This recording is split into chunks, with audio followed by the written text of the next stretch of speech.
Morning everyone, Ethis here, hi.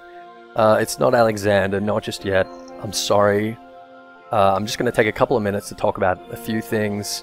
Firstly, the sort of thesis of the 20 Malm series thus far, the direction that I'm really wanting to take the channel from now in regards to what content you can expect to see. If you're a brave soul to subscribe, thank you. And finally, a neat little theory about the RR that I'm not going to share with you until you've sat through the other crap, I'm sorry. Okay, so firstly, the thing I really admire about Yoshida and My Hero is this repeated policy of theirs to move in a new direction. But a massive fan service has been necessary to draw interest, earn and sustain subscriptions. We're all familiar with this. So where does the new direction fit in exactly when these characters and tropes of previous iterations have to be fit in? The way I see it, for the dev team to be less reliant on recent iterations of Final Fantasy games and to take more from the actual etymologies and external influences that inform those names and aesthetics in the first place, but basically stop there. That is a new direction. The fascinating thing to me is that it's moving in a new direction by way of moving in a very old direction.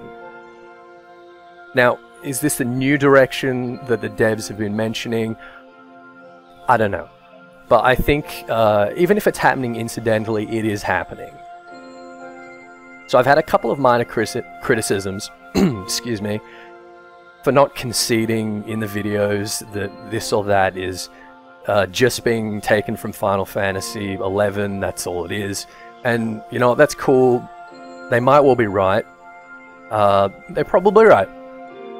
And yet, names of Dark Knight skills in Final Fantasy XI are now weapons in Final Fantasy XIV.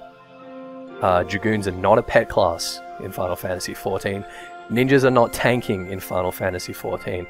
But except for that, we should assume that everything else that appears in both games is just homage to Final Fantasy XI, right? Here's the way I see it. To say X in Final Fantasy XIV was borrowed from X in Final Fantasy XI, so it's silly to think that they'll use it in any different way in Final Fantasy XIV. It's kind of boring and unimaginative analysis, even if it's true. But honestly, it's a claim that's stacked against a whole number of Final Fantasy XI tropes that have been present but so completely different in Final Fantasy XIV to date. Now, don't get me wrong, I would love people to challenge any and all points I make, and, you know, it subsequently produces some really compelling discussion. I love seeing that. It's one of the main reasons I'm doing this. So, I don't want people to stop disagreeing with me. I don't know if I'm right. Some of the time, I'm pretty damn confident that I'm wrong. I just want to make some good, compelling analysis people enjoy and can make use of as a kind of launching platform for discussions here, or on Reddit, or in game with your FC mates. I just want to make my present opinion clear here, particularly about the Final Fantasy XI thing, so I don't have to answer the same question 100 times later. Next, I've got the Alexander script right here. It's 95% ready to record, and I'm pretty happy with it. I've got an idea about what the Illuminati might be up to, and it is classic Gobby. It's great. My only hesitation is that I have a new mic in the mail, which should really make a noticeable difference in my audio quality from now on when it shows up. So basically I can't decide whether to record this today and start editing, or whether to just wait until my new setup is ready sometime within the next week. Anyway, someone feel free to convince me. So I'm also writing an episode on the Elezen Duskwhite. I think it's curious that we know so little about them, but I think there's plenty we can infer from their influences among classic fantasy tropes. Excuse me. Most obviously Dark Elves, but also as far back as Middle English epic poets like Chaucer, and maybe further, who knows. You will soon, so look forward to it. Now, in the comments of my Ravana video, Thiago Leet, sorry if I'm butchering your name, dude, he made a really acute observation that I'm only one dude doing this on my free time. And for now, that's absolutely true. However, honestly, over the last few years, the few odd writing commissions I've had have just been for marketing material and stuff like that. And before that, I was throwing university or college essays. So, sorry about that. We call them universities here on Dinosaur Island. Essays and theses of, literature and philosophy into that great void of, it's finished. Get it away from me. And it's just awesome doing any kind of writing and developing content for an audience that seems to be really enthusiastic and responsive. Even when it's critically responsive, even when you're roasting me, I love it. I'm really jamming on doing this at the moment, and I'll be interested to see how far I can take it. Yeah, it's only one dude, it's free time, but I'm going to be making the most of it. So on that note, I'm starting to develop a better idea of my kind of appropriate audience demographic, and I've got a lot of content planned. I'm considering a several-part series on the metaphysics of Tamriel and or Hydaelyn for one. Probably Hydaelyn first.